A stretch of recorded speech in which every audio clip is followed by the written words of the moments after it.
Well, hello, everyone. I am here with Heather Cushing, and she is with the Child Advocacy Center, a nonprofit in St. Charles County that does amazing work. And I don't want to steal her thunder. Heather, go ahead and introduce yourself and tell us a little bit about you and then what you do for the Child Advocacy Center. Hi, Amy. I am the director of development here. Somebody told me that my role is a professional beggar. I do not like to see it that way. However, my role is bringing in donations so we can keep the agency's doors open for the hundreds and thousands of children that have been through, that have either witnessed a violent crime, they have had sexual abuse and or physical abuse. So we do the forensic interviewing for them. We serve actually 14 counties. St. Charles is our largest. We are all the way up to the Iowa border, and we go as far west as Montgomery City. Oh, wow. I didn't realize that. That's Yeah, awesome. it is. It is. We have a satellite in Troy, Missouri, and we have a smaller additional office in Hannibal, Missouri. Wow. I had an opportunity to go and visit the Child Advocacy Center, do a tour, and man, I was completely blown away by what they do and the level that they do it and the care that they have for not just the children that are affected, but also the families. It's incredible. People say that the term wraparound service is kind of an older cliche now, but I think it's definitely applicable to the services that we provide. In the beginning, 20 years ago this year, this Child Advocacy Center was opened. And when it started, its primary function was just the forensic interviewing. And now we have grown to a huge prevention program in St. Charles County. We serve every public school in St. Charles County teaching prevention tips for children. And we didn't want to drop the ball just doing the interviewing and prevention, but we added therapy services as well. So we do have a total comprehensive, what I call wraparound services that we provide to the community in which we serve and the communities in which we serve. So what is your background? How did you get connected to the Child Advocacy Center? Um, well, I used to work years ago for a nonprofit called the Parents as Teachers program. And I did that for 10 years. Then and even prior to that, I worked for a place called United Services, where they housed children that were typically developing children and then children that had some challenges to overcome, and they mainstreamed them both together. So I think that was my first taste of nonprofit, and especially nonprofit related with children. And then went into the Parents as Teachers program, starting out as a parent educator, and then moved to the coordinator positions. And I did that for 10 years. So I have this love for giving back, especially to our most vulnerable population. In 2009, when the PAT program was cut by the state of Missouri during the recession, I was left holding a bag as a single mom, thinking, how can I still advocate for children and families, but be able to provide for my family as well? So I went back to school and got my degree to match my child development degree in psychology, and thinking I would do something social work kind of thing. But what I ended up doing while I was going back to school was working for the Department of Mental Health, and I sat on their advisory board. I also sat on Crater Health Center, which is now Compass Health. I sat on their board, again, nonprofit, still advocating for children. And I worked for an agency right after graduation. I got my degree in 2 years. And at the time, it was life skills. Since then, Easter Seals has acquired life skills, but I was managing houses out in the community that house people with disabilities. Back in the day, they were institutionalized, and now they're in our backyards. So I've always had this passion. And then I heard about the Child Advocacy Center here in our Winslow location. My son is one of the statistics. He has special needs. He was taken advantage of because he had special needs. and I couldn't go out there and physically do harm to his perpetrator. So I decided to take those energies and I sat on the board here at the Child Advocacy Center. When there was an opportunity for employment, I grabbed it, and that is how I landed here. Long story, but that was the path. Well, I love your passion. I worked in nonprofit industry for many, many, many, many years. And, one of the things that often happens is people forget the mission of what nonprofits do. They're quick to donate at times, but then they don't think about it again after they've made a donation or, they're not involved in it. And I know like the Advocacy Center, they have volunteer opportunities as well. Am I correct in that? You are correct. You are correct. And there's all different ways you can volunteer for a nonprofit. It's a very touchy subject when we have volunteers come in because we have HIPAA regulations to protect the children and the families that come through.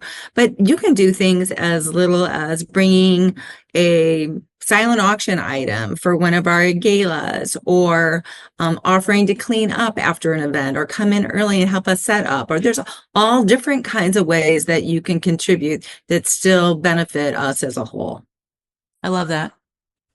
I love that. Well, tell me a story, if you can, of like your most favorite um, family, maybe that you've helped, and like not details, but like a family that was helped, and how did it impact that family long term?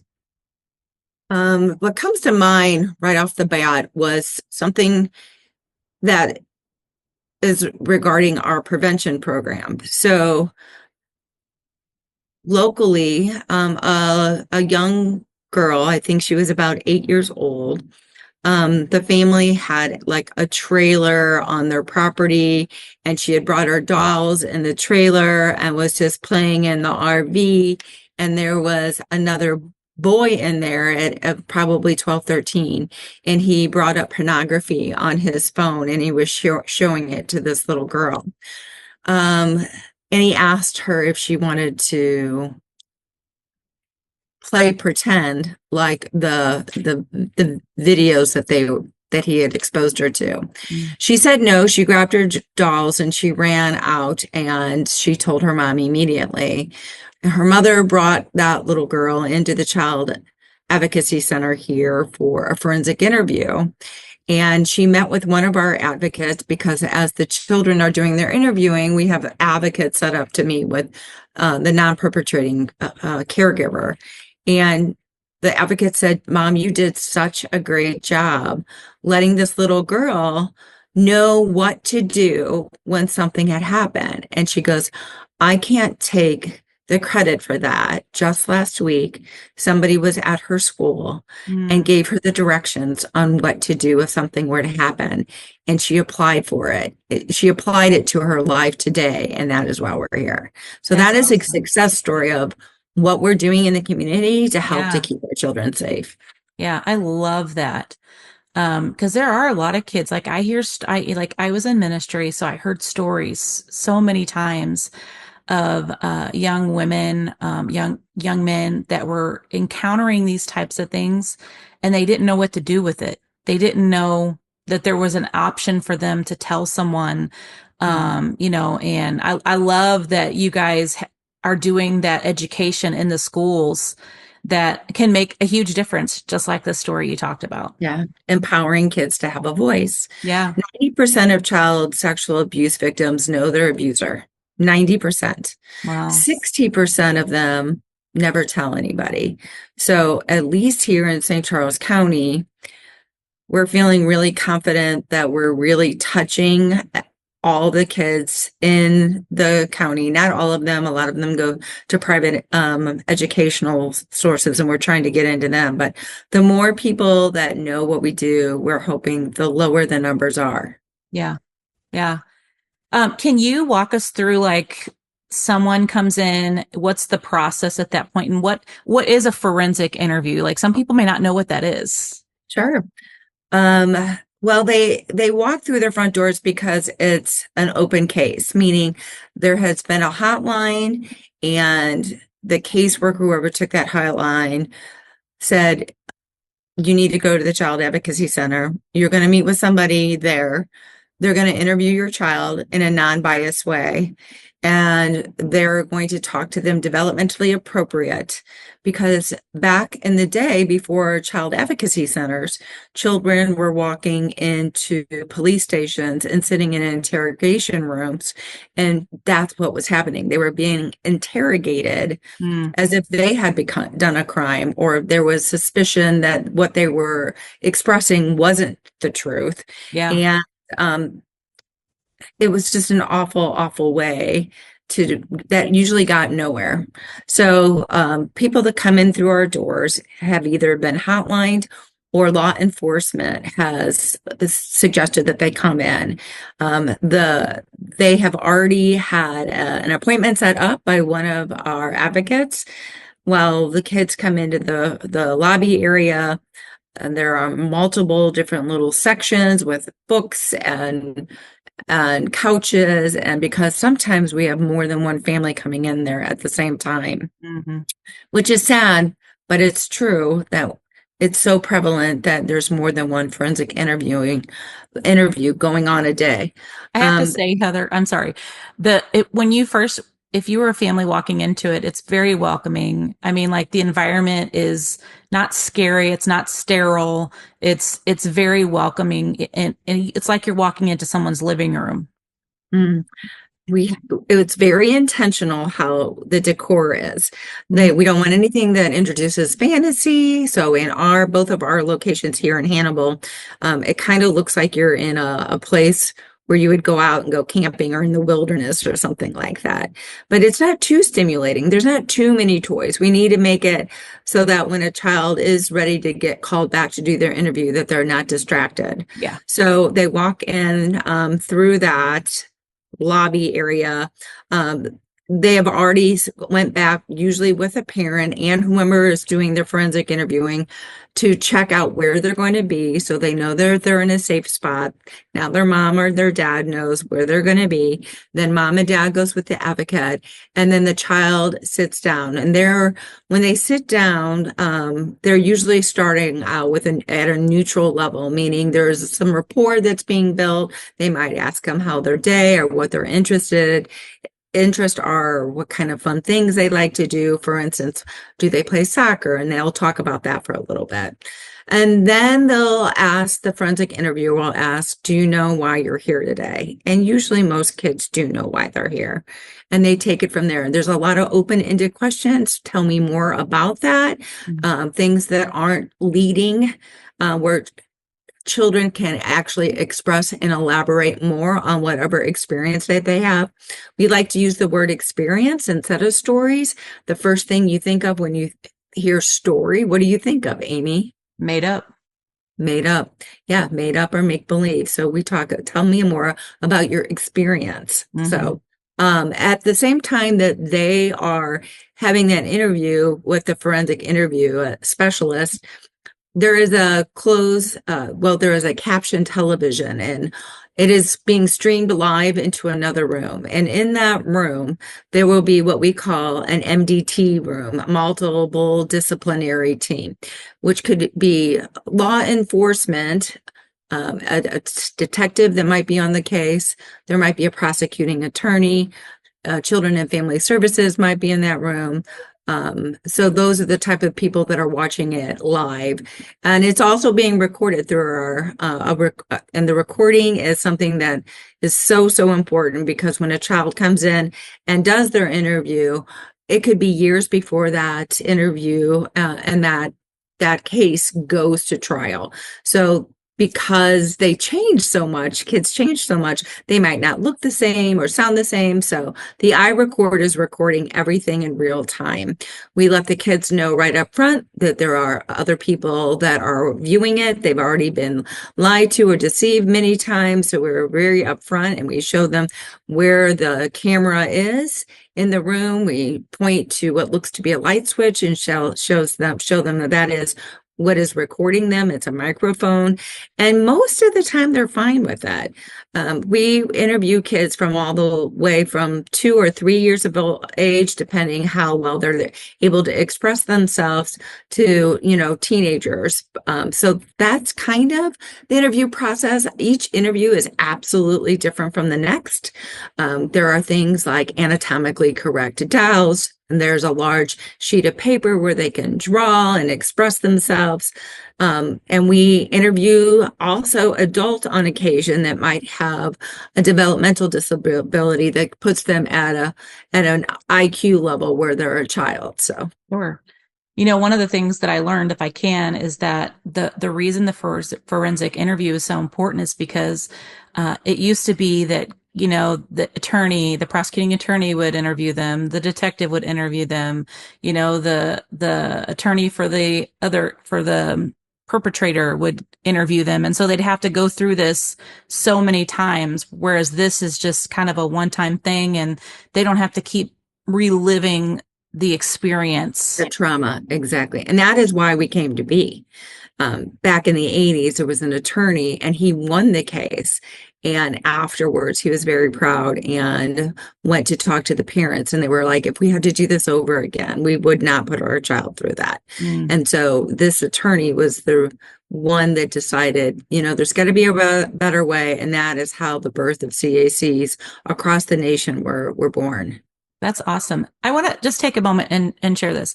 I'm a huge supporter of nonprofits, and this may seem like, wow, this is kind of a downer, but what it is it's educating people on what's out there, what organizations are helping families, and also the children and the teenagers that are affected by these types of things. And I'm just doing spotlights in my podcast for nonprofits in the area that I feel are doing incredible things. And so that's why we stopped and, did this one versus the entrepreneur interviews. But, nonprofits are entrepreneurs too. A nonprofit is just like a business. Their mission is not selling a product. Their mission is helping others. Mm-hmm. Right. Exactly. And it's so important that I always tell people, I picked the Child Advocacy Center because it's close to my heart. But what I love about the Child Advocacy Center is there are some really large nonprofits out there in this world. And Mm-hmm. I'm not saying that they're any less than what we're doing, but every dime that is donated to the Child Advocacy Center of Northeast Missouri stays within the community to help those children, Love to that. educate those children, and to be able to wrap around our services. It might be to fundraise to get gift cards and gas cards so they can get to therapy. Maybe they have a hard time even getting for their forensic interview. There's so many direct services that are related to the funds that are raised within our small to medium sized nonprofit, Mm-hmm. but doing huge things. I love that. I know when I visited, I got to meet one of the individuals that goes into the school and educates students. Can you just tell us a little bit about what that looks like when they go into the school? Are they talking to a big assembly? Is it classrooms? Like, what does that look like? It depends on the age group. It's very specific for the early childhood programs. Like I said, even as young as preschool, all the way to probably the second grade, they are teaching children to um, run, tell, that their body is their own.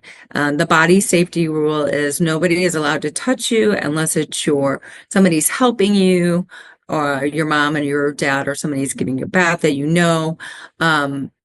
And if it's under your swimsuit area. So, I think sometimes there's a misconception that we're teaching sexual education, but that is not the case.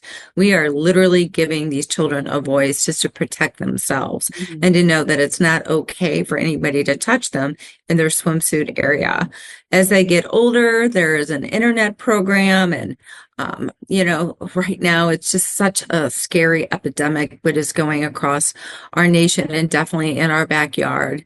That all these kids that have their smartphones are so accessible to predators Mhm. and actually other kids that are using AI to create these horrific different scenarios that just simply aren't true Yeah. and using them to bully or blackmail. So we're teaching kids starting as young as the fourth grade on how to use your cell phone, how not to use it, how easy it is for somebody that you think that you're talking to really isn't who you're talking to, and it might be an adult, and they're talking to you for all the wrong reasons. Hmm. So education with that, and then when we're doing more assembly, those are classroom type educational pieces. And then when we get to the high school, usually it's more in an assembly setting, and we're talking about how to have a safe relationship, what it means to give consult, I mean, things that are, again, appropriate for that age level. Yeah, I know like when our kids started playing video games online, um, I'm like, don't talk to strangers. You have to tell us if you're somebody's getting on your game with you. Like Yeah, because there good for it's you. scary. It's so scary. And a lot of parents they don't think to like we put there was a software called bark.com, Hmm. and it basically will, and I say this to parents because like a lot of parents don't ever look at their children's cell phones, and kids are getting them at younger and younger ages. Yeah, We got it because it sends us, each day it sends us notification if something pops up for sexual content, drinking, drugs, all those different things. And there was a couple of times where something came up and we're like, let me see your phone. Like it wasn't something dated, it was something someone sent them, and let me see right. that phone. I want to look at that. Who sent that to you?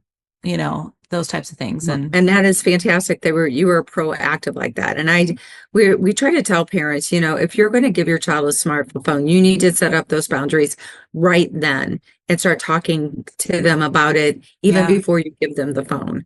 Um, and maybe have some rules set up, like um, at bedtime, the phones stay in the kitchen. They don't go into your bedroom along with you, right? right. And there's just all kinds of conversations that parents can be having with children at a very young age, Mhm. starting with using anatomically correct body parts as Yeah, soon as they're able to speak.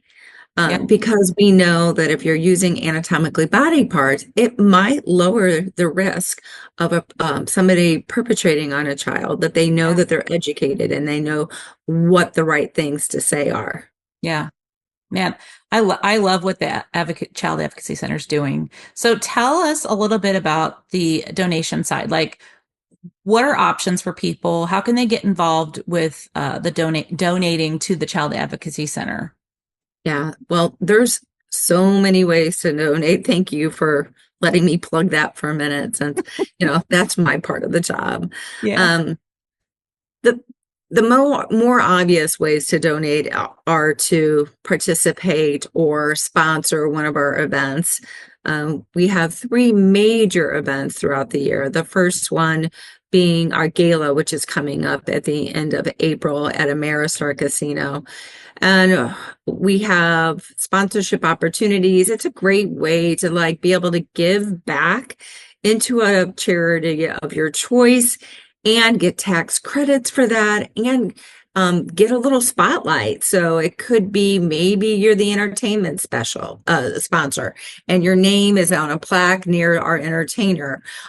Maybe you're a premier sponsor and you are sponsoring and you're getting a table for yourself and nine other of your friends and family members. And that way you're able to have a great evening and you're able to get back that way.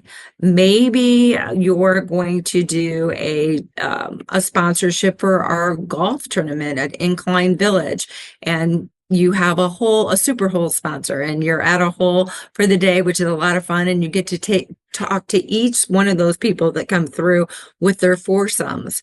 Maybe in the fall, you are a sponsor for bingo, and you're, again, maybe you get a table for you and your friends, and you're all dressed up for our rock and roll bingo, which was so much fun last year, and you're participating in that way. But maybe you have a great bed and breakfast that you're willing to donate 2 nights, and we can auction that off live at our gala. Maybe you just do a straight donation. This year is our 25th anniversary, and we're having an opportunity this year to encourage people to donate $25 a month for the whole year. It's 25 and 25, which is really special. And it's a great way for us to celebrate our anniversary of doing 25 years worth of service in the counties that we serve. So those Love are that. all different kinds of ways. You can always just go on our website and do a flat, straight up donation at any time. We would be very appreciative for that. I love that. I had a question. Oh, what is the annual, like, what do you have to do, to raise annually for the Child Advocacy Center to continue at the level it is? Operations. Yeah, yeah, yeah. And like even above, like above and beyond, like I don't know what the Yeah. amounts are, so I'm not going to Our shout something out. operation costs is 3 million. And so it's my job. Part of our funds raised are through grants, a big chunk, but it's my responsibility for 2025 to raise like 1.5 million. So that is my little job for 2025. No pressure at all. Yeah. You I do got want to talk this. a little bit about Champion for Children tax credits. Not Okay. all nonprofits have those to offer. Because we are in the field where we're directly supporting children and families of abuse, you used to see those license plates with the handprint on them. That money that you bought those personalized plates went for those Champions for Children's tax credits. They're available for in Missouri. So if you reside in Missouri or you have a business in Missouri and you donate anything of $100 plus, 50% comes back to you in tax credits. So it's a great way, again, to be able to serve a charity and still get something in return as well. That's awesome. I didn't know that. Yeah. That's pretty Yeah. cool. Uh-huh. I want to say this, if you own a business, there's twofold thing here. First of all, you're giving money to a really great cause. The second thing is you are not only doing that, but you're also bringing brand awareness Mhm. to your business. Um, Yeah. and think about the money that you spend on client entertaining clients and all these different things that you could spend money on. Um, think about it. You could donate a huge chunk of money to the Child Advocacy Center, get a tax credit for it, and also bring brand awareness to your business. We had something really special happen with one of our partners this last week. He was like, he owns a mortgage company, and he's donating in lieu of whomever closes with him a percentile back to the Mm. Child Advocacy Center. So a donation has been made, and which is so much better than a mug, you know, Yeah. like donate in lieu of that person working with you Hmm. and do a gift for them of donating for the Child Advocacy Center. I Yeah. promise it's going to be more weighted to them than a pizza cutter. Yeah. I have so much stuff with that kind of stuff on it, and I'm like, I'm never going to use this. Oh, well, I know. So anyway, that's another great way to donate, Yeah. is to donate in somebody's name in honor of somebody passing or something like that is a great way to be able to honor somebody and do some really good with it. You have the gala at the end of April, the Yeah. 26th, right? Mm. April Yeah. 26th. Um, it'll be a few weeks before this airs. So, but it'll Uh-huh. be before that. So, Yeah.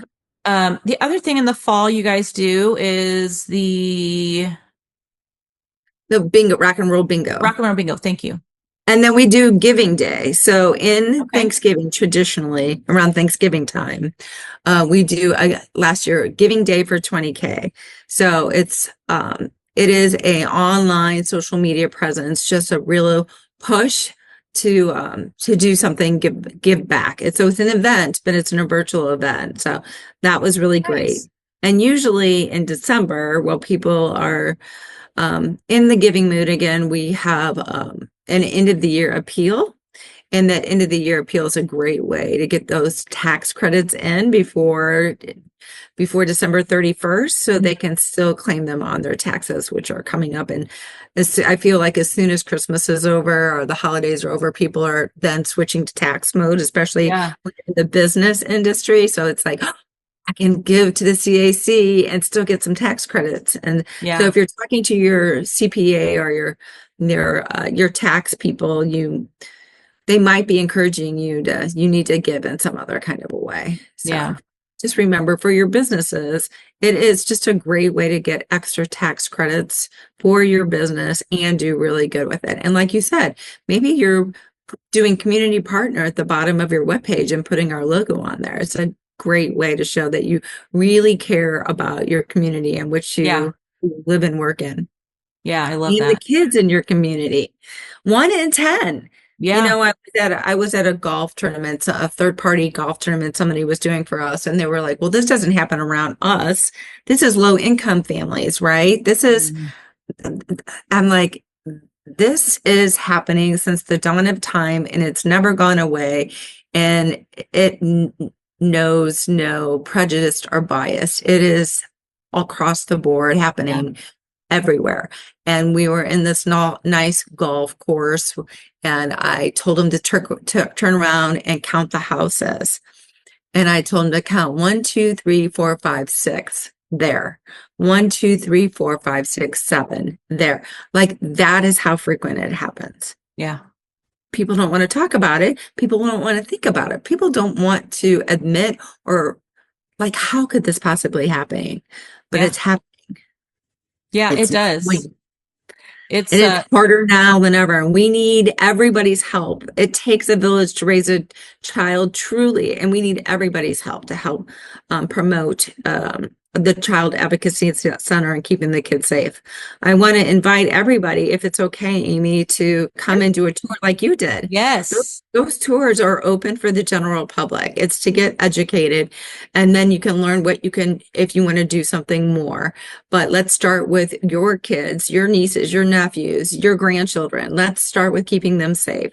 Every one of our programs that we talked a few just about the prevention program in the school, but we do things like mandated reporting training. There's all kinds of internet safety training, employment in the workplace, like how to keep, like if you have a business, let's say you own a snow cone shop and there's kids that are there, like you should be a mandated reporter, and you should be able to learn on what you need to do as an employer to keep yourself and those kids safe. All that's free. You Yeah. just need to call the Child Advocacy Center here in Northeast Missouri, ask for Portia and prevention, and we will get somebody out to you. It's free to the community, but it's not free to have all those programs. So that's why we need your help to help keep our doors open, to keep everybody safe and educated. So tell us your website that they can go Yes. to. Okay, ready? It's CACN as in Nancy, EMO.org. So that's for the Child Advocacy Center of Northeast Missouri. So CACNEMO and .org, like all those nonprofits, the .org at the end. And there's actually a donation page. I don't know what it's called. I can't remember. It's been a minute Yeah. since I've gotten on there. Yeah. I'm on my page right now. So if you just go, it says there's a donate now button right at the very front. Or there is ways to get involved, which means a tour. There's an event page if you want to learn more about that. So there's all different kinds of tabs up here. Our communications coordinator is really fantastic about keeping everything streamlined and up to date. Of course, you can follow us on Facebook as well, and Instagram. Just remember that our CAC is the Child Advocacy Center of Northeast Missouri. Again, there's CACs all across Missouri. There's one that is in St. Louis. It's housed under the campus. So our funding is a little different depending on where you are. So Mm, because they're housed on UMSL, a lot of they don't have to do as much fundraising as we yeah. do. Yeah. Yeah. That's awesome. Heather, I really appreciate you sharing all the things of the Child Advocacy Center. And I do want to say they do events throughout the year. You can be a sponsor if you don't want to be someone that just donates on the regular, but you want to be someone that becomes a sponsor of the events even by itself. Like, man, I really recommend that. And hey, the gala that's coming up, gala, whatever you want to call You it. know, people say both. I literally Googled it and then made it play and it said gala, but people say gala all the time. Yeah. I think it depends where in the country you're from. But yeah, there's tables still open, and it's gonna be. I'm going with a friend of mine. She got a table, so I'm gonna go with her, and I'm excited to support what you guys are doing. I'm telling you, you probably, if you've been to a gala before and you've never been one with us, it is a life-changing experience. It is such a feel good experience. And our keynote speakers are actually surviving victims. So last year it was a 17-year-old young lady that spoke to a room of 500 and had three standing ovations. It's called the One with Courage is the name of the gala. And I'm telling you what, Love that. I promise you will be inspired by what you hear. Well, thank you again. And Heather, how can someone reach out to you directly if maybe Yeah, your email address, something like yeah, that? yeah. My email is my last name, Cushing, Cushing. And just like the website, it's CACNEMO.org. Awesome. Well, I really appreciate you coming on and sharing with us about the Child Advocacy Center. And I'm going to put all the links and things when I post the episode online. And thank you so much for sharing and all the work that you guys are doing.